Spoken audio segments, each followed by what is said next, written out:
Well, the failure of Concord keeps spiraling worse, as now an insider from the company says that he believes the original parent company will not survive this game's catastrophic failure. This shouldn't really come as a surprise to gamers. Obviously, this studio is bloated and stupid and cost hundreds of millions of dollars to Sony, but I hear they're trying to get it relaunched anyway as well, which is the dumbest thing I could ever imagine. You just got to give up on this one, my friends. Doesn't make any sense to come out with at this point. Let's get into the news. Everybody, please hit that like and subscribe button and join us here as we talk about all things science fiction, fantasy, games, and more. And I am a science fiction writer and comic creator myself. You can actually get a graphic novel, a full novel, and a novella from me just for signing up for my newsletter, which I would appreciate you guys being on, just so I never lose track of you guys, because you never know what's going to happen on these platforms. I've been banned from way too many to to want to risk things at this point. So come join here, get some free books, and I appreciate you guys for being there and, of course, supporting everything we do. So that's in the description below if you haven't gone there yet. A Concord insider alleges that the game's original parent company, Probably Monsters, will not survive the game's catastrophic failure that saw it get shut down by Firewalk Studios and PlayStation's less than 2 weeks after its initial release due to lack of players. If you recall, PlayStation and Firewalk Studios shut down Concord in September, with Firewalk Studios game director Ryan Ellis announcing it on the PlayStation blog. At this time, we have decided to take the game offline beginning September 6, 2024, to explore options, including those that will better reach our players. Oh, so sad. So sad. He also shared that the company will be offering full refunds. While we determine the best path ahead, Concord sales will cease immediately, and we will begin to offer full refunds to all gamers and have purchased the game for PS5 or PC. If you have purchased the game for PlayStation 5 from the PlayStation Store or PlayStation Direct, a refund will be issued back on your original payment method. Now, this refund happened, and of course, same thing's happening with Assassin's Creed Shadows. It's not really being talked about all that much, but Assassin's Creed Shadows has issued refunds for pre-orders, and on top of this, the early access is gone. If you bought the early access, it has been taken away because they don't even know when the early access or if the early access will ever happen. Pretty interesting on that front. This announcement came after the game failed to attract any kind of substantial player base, with a all-time peak of 697 on Steam, which we know is like 4 times what No 9 Awakening had. So, you got that for you. It's a participation trophy award. Also, it did not appear to do well on PlayStation. Only 1,800 people purchased the game. Painful. True Trophies also reported the game bombed out the gate, landing the 147th most popular PlayStation game on the weekly chart. Its second week, it fell to 180. When it was in early access and open beta, it was the 29th position. After the game was shut down, it was reported the game studio cost a $400 million whopping fee to develop, not including what Sony paid to purchase Firewalk Studios. Colin Moriarty shared a video uploaded to X with Insider informing him that Concord cost that. Holy crap. And of course, as you see, he internally referred to this as the future of PlayStation, with Star Wars-like potential and a dev culture of toxic positivity that halted any negative feedback. Now, this toxic positivity thing, they always talk about the toxic gamers online, but what's actually going on in these studios is quite the opposite.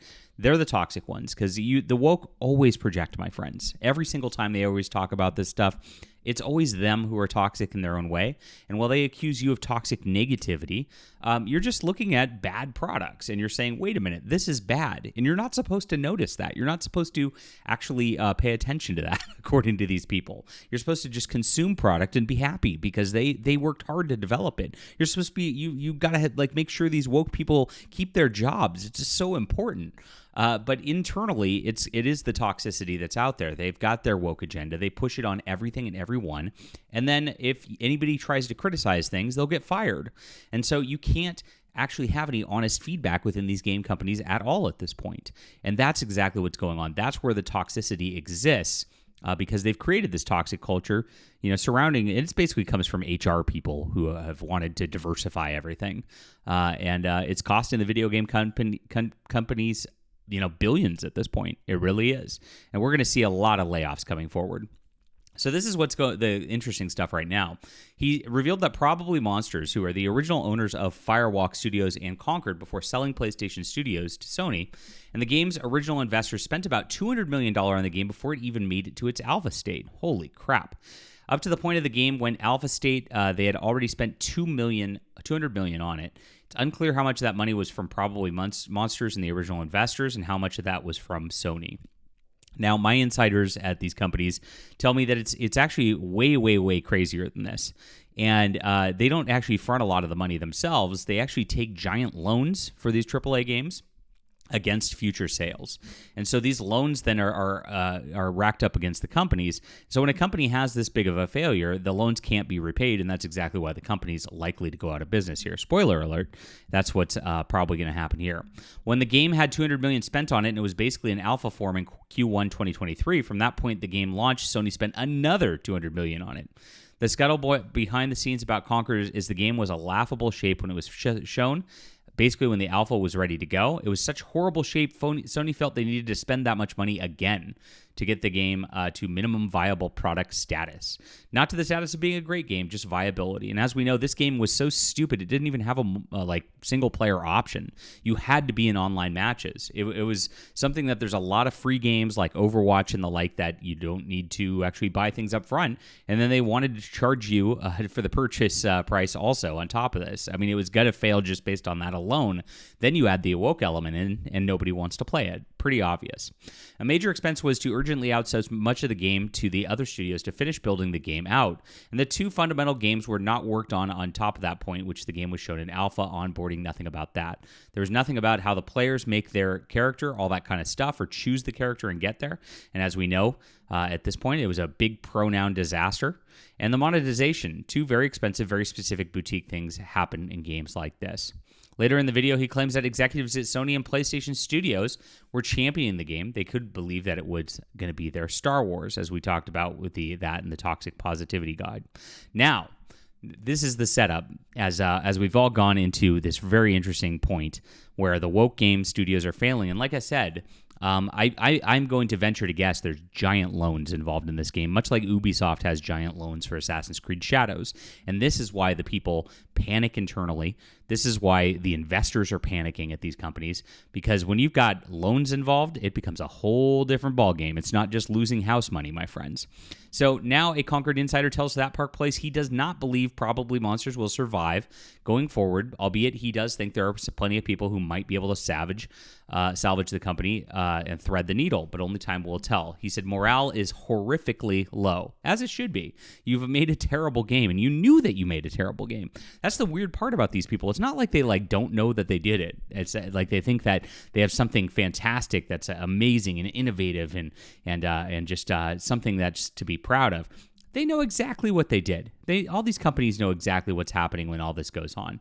This is unsurprising given Firewalk Studios concept artist Amanda Kiefer recently said that employees at Firewalk Studios were terrified for the future. She wrote this a while back. I was going to DM you after seeing this, but this site makes me pay to do that. So, at the risk of getting dogpiled, I'm going to say here a lot of the affected art side in Concord, including design by committee, failure of some of the leadership to listen to the art team, etc. The character concept art team, including myself, is going through an extremely difficult time emotionally. Safe space. And some of the team no longer wants to work in games, design characters, or even do art anymore after this. Because of this, posts like yours, though understandable, are unfortunately ill-timed, and this is going at somebody who's celebrating the failure of this woke game.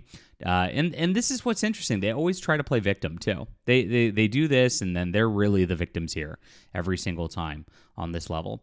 So Probably Monsters also appears to be heavily connected to Sony and PlayStation. And of course, it led PlayStation to purchasing Firewalk Studios in 2023. And at the head of PlayStation Studios said, "We had the privilege of working with Probably Monsters and Firewalk for several years. Our teams share the same ambition and create meaningful experiences for gamers. And of course, to try to find those coveted modern audiences. The Firewalk innovative approach to connected to storytelling and its commitment to high-quality gameplay continues to exceed our expectations. I think fans will be pleased when they see what Firewalk has in store for them." Absolutely crazy, and this could be the end of this company, as it looks like they might be going out of business at this juncture. Yikes. But gosh, couldn't happen to some nicer people. All right, leave a comment down below with what you think about this. This might, like I said, I hear that they're trying to even bring Concord back, crazily enough as well. Hit the like and subscribe button, and please sign up for my newsletter in the description below. Really appreciate you guys for being there and supporting our efforts. We'll be back soon.